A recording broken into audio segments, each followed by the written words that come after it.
Wisdom kitchen சார்பா வணக்கம். இன்னைக்கு பார்த்தீங்கன்னா எதை பற்றி பார்க்க போகிறோம் அப்படின்னா, எல்லாத்துக்கும் பால் டீ தெரியும், வர டீ தெரியும். நிறைய பேத்துக்கு நிறைய விஷயம் தெரியும், எல்லாத்துக்கும் தெரியாதுன்னு சொல்ல முடியாது. இன்னைக்கு முக்கியமாக 3 டீ பற்றி பார்க்க போகிறோம். என்ன டீ அப்படின்னா, கிராம்பு டீ, அப்புறம் செம்பருத்தி, ஹைபிஸ்கஸ், ஆவாரம்பூ டீ. இதை 3 பற்றியும் இன்னைக்கு விரிவாக பார்க்க போகிறாங்க. அதில் என்னென்ன நன்மைகள் இருக்குது, அது குடிக்கிறதுனால நமக்கு என்னென்ன பெனிஃபிட்ஸ் கிடைக்குது உடம்புக்கு அப்படின்றத ஒரு சுருக்கமாக பார்க்கலாம். வாங்க பார்க்கலாம்.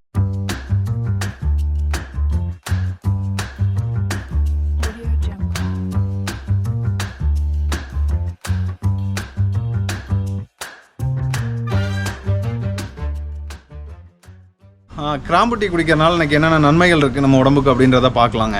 டீ அப்படின்னா இப்போ கிராம்பு டீ எப்படி பண்ணுறது அப்படின்னு யோசிப்பீங்க. ஒன்றும் இல்லைங்க, நம்ம கிராம்பு இருக்கு இல்லைங்க, அந்த கிராம்பை வந்து சுடுதண்ணி நல்லா கொதிக்க வச்சுட்டு கிராம்பு ஒரு கிளாஸ்க்கு ஒரு 7-8 கிராம்பு போட்டு நல்லா கொதிக்க விட்டு நல்லா அதை ஒரு டீயாக குடிக்கலாம். சுகர் வேணும்னா சுகர் போட்டுக்கலாம், நாட்டு சக்கரை, வெள்ளை சக்கரை போடாதீங்க. இல்லை அப்படின்னா சுகர் போடாமல் குடிச்சிங்க அப்படின்னா ரொம்ப நல்லது. என்னென்ன இதுக்கு நல்லது அப்படின்னு பார்த்தீங்கன்னா, உடல் எடையை குறைக்கிறதுக்கு வந்து இந்த கிராம்பு டீ குடிக்கலாம். அதுக்கப்புறம் பார்த்தீங்கன்னா, அந்த பல்வலி, பல் ஈறு வீக்கம் இந்த மாதிரி இருந்துச்சுன்னா உங்களுக்கு இந்த கிராம்பு டீ குடிக்கலாம். அப்புறம் பார்த்தீங்கன்னா, நோய் எதிர்ப்பு சக்தி. இது நம்ம ரெகுலராக நம்ம கிராம்பு டீ எடுத்துக்கிட்டோம் அப்படின்னா நோய் எதிர்ப்பு சக்தி இருக்கும், எந்த நோயும் வராது, ஒரு எதிர்ப்பு சக்தி உடம்புல இருக்கும். சைனஸ் பிரச்சனை, இந்த சளி தொல்லை இருக்கவங்க ரெகுலராக இந்த கிராம்பு டீ குடிக்கலாங்க. ஸ்கின் டிசீஸ் ஏதாவது இருந்துச்சு அப்படின்னா கிராம்பு டீ கண்டிப்பாக குடிக்கலாம். ஃபீவர், ஏதாவது காய்ச்சல், லைட்டான நமக்கு காய்ச்சல் வர அறிகுறி இருக்குது அப்படின்னா நம்ம இதெல்லாம் வந்து ஒரு ஆர்கானிக்காக ஒரு இயற்கையான மெடிசன் நம்ம எடுத்துக்கிறதுனால உடம்புக்கு எந்த பாதிப்புமே இருக்காது. இப்போ ஒரு டேப்லெட் எடுத்துக்கிட்டோம் அப்படின்னா அதோட சைடு எஃபெக்ட் கண்டிப்பாக இருக்கும், 1% நம்ம உடம்புல இருக்கும். ஆனால் இந்த மாதிரி ஆர்கானிக் நம்ம யூஸ் பண்ணல பார்த்தீங்கன்னா எந்த சைடு எஃபெக்ட்டும் வராது. ஸோ அந்த காய்ச்சல்லாம் வரையில் பார்த்தீங்கன்னா லைட்டாக அந்த கிராம்பில் டீ போட்டு குடித்தோம் அப்படின்னா உடம்புக்கு ரொம்பவே நல்லதுங்க. அடுத்தது பார்த்தீங்கன்னா செம்பருத்தி டீ, ஹைபிஸ்கஸ் அப்படின்னு சொல்லுவாங்க. அந்த டீ அது எப்படி பண்ணணும்னு பார்த்தீங்கன்னா, நல்ல ஒரு பாத்திரத்தில் தண்ணியை நல்லா சுட வச்சுட்டு, நமக்கு இப்போ ஒரு 200 மில்லி கிளாஸில் ஒரு கிளாஸ் வேணும் அப்படின்னு பார்த்தீங்கன்னா, நல்லா ஒரு 5-6 பூ எடுத்து நல்லா செம்பருத்தி பூ, நல்லா நாட்டு ரகம் செம்பருத்தி பூ, நம்ம ஹைப்ரிட்லாம் போடக்கூடாது, நாட்டு ரகம் இதில் போட்டு நல்லா கொதிக்க வச்சு லைட்டாக லெமன் புழிஞ்சு விட்டு அதில் எடுத்து வடிகட்டி நாட்டு சர்க்கரையோ தேனோ நம்ம யூஸ் பண்ணி நம்ம கலந்து குடித்தோம் அப்படின்னா அருமையாக இருக்கும்.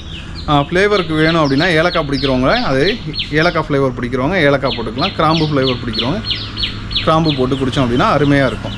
ஸோ இந்த மாதிரி அது குடிக்கிறதுனால நமக்கு என்ன பெனிஃபிட் அப்படின்னு பார்த்தீங்கன்னா, அந்த நம்மளோட ஹார்ட் இருக்குது பார்த்தீங்களா, இது வந்து நம்ம நிறைய பேருக்கு ஹார்ட் வீக்காக இருக்குது அப்படின்னு சொல்லுவாங்க. எதனால் அப்படின்னு பார்த்தீங்கன்னா, ஒரு சத்து குறைபாடு தாங்க. இப்போது அந்த ஹார்ட் வந்து சுருங்கி விரியும், அதுக்கு வந்து நல்ல ஒரு சத்து ப்ரோட்டீன் கிடைக்கும் அப்படின்னு பார்த்தீங்கன்னா, அந்த ஹைபிஸ்கஸ் டீ வந்து குடித்தோம் அப்படின்னா அந்த சுருங்கி விரியுது பார்த்தீங்களா, அதுக்கு வந்து நல்ல ஒரு பவர் கிடைக்குங்க. அதே மாதிரி இந்த ப்ரெஷர் வந்து ஹை ப்ரெஷர் இருக்குது பார்த்தீங்களா, அவங்களுக்குலாம் வந்து ஒரு லெவலுக்கு வந்து மீடியமான லெவலுக்கு மெயின்டைன் பண்ணணும் அப்படின்னா இந்த செம்பருத்தி டீ வந்து ரெகுலராக குடிக்கலாம். இதை டெய்லி வந்து நம்ம சாப்பாட்டுக்கு முன்னாடி வெறும் வயிற்றில் ஒரு கப் எடுத்துக்கிட்டோம் அப்படின்னா ரொம்ப நல்லதுங்க.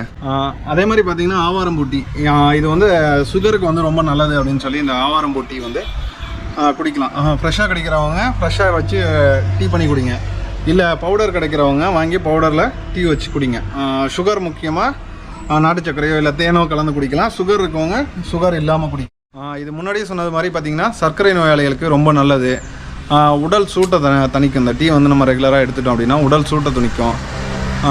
அதுக்கப்புறம் பார்த்திங்கன்னா சருமம், அதான் வந்து நம்ம ஆவாரம்பூ டீ ரெகுலராக எடுக்கிறதுனால பார்த்திங்கன்னா ஸ்கின் வந்து நல்ல ஒரு பிரைட்னஸ் கொடுக்கும், சருமத்திற்கு வந்து ரொம்ப ஆரோக்கியமானது. ஏன்னா ஆவாரம்பூ டீ எடுத்துட்டோம்னா கண்ணுக்கு ரொம்ப நல்லதுங்க, கண்ணுக்கு வந்து ரொம்ப குளிர்ச்சி. இந்த டீ குடித்தோம் அப்படின்னா இப்போ டைரெக்டாக நம்ம நிறைய இந்த நீர்ச்சத்து உள்ள காய், இந்த மாதிரி ஃப்ரூட்ஸ் இந்த மாதிரி எடுத்துக்கிட்டால் கண்ணுக்கு நல்லது. அதே மாதிரி மீன் எடுத்துக்கிட்டால் நல்லது. அதே மாதிரி இந்த ஆவாரம்பூ டீயும் ரொம்ப வந்து நல்லது. பலவிதமான நோய்களுக்கு வந்து ஒரே இதில் வந்து நம்ம தீர்வு காணணும் அப்படின்னா இந்த மாதிரி நம்ம இயற்கையான மூலிகை டீ நிறைய இருக்குது. நம்ம வீட்லேயோ இல்லை பக்கத்துலேயோ நம்ம நிறைய இடத்துல கிடைக்கிற இதை யூஸ் பண்ணலாம். எக்ஸாம்பிளுக்கு சொல்ல போகணுன்னு பார்த்தோம்னா இஞ்சி டீ சாப்பிட்லாம், கொய்யா இலையில் டீ பண்ணி சாப்பிடலாம், நிறைய இருக்குங்க. நிறைய நம்ம சின்ன சின்ன இதெல்லாம் பார்த்திங்கன்னா ஒவ்வொரு இலையிலையும் டீ பண்ணி சாப்பிட்ற அளவுக்கு நிறைய இது இருக்குது நம்ம இதில் மருத்துவத்தில். இது மாதிரி நம்ம உடம்பை பாதுகாத்துக்கணும்னா இயற்கை முறையில் பால் டீ இந்த மாதிரி தவிர்த்து க்ரீன் டீ மற்ற இந்த மாதிரி டீ எல்லாம் வந்து அதிகமாக குடித்து இது பண்ணிக்கோங்க.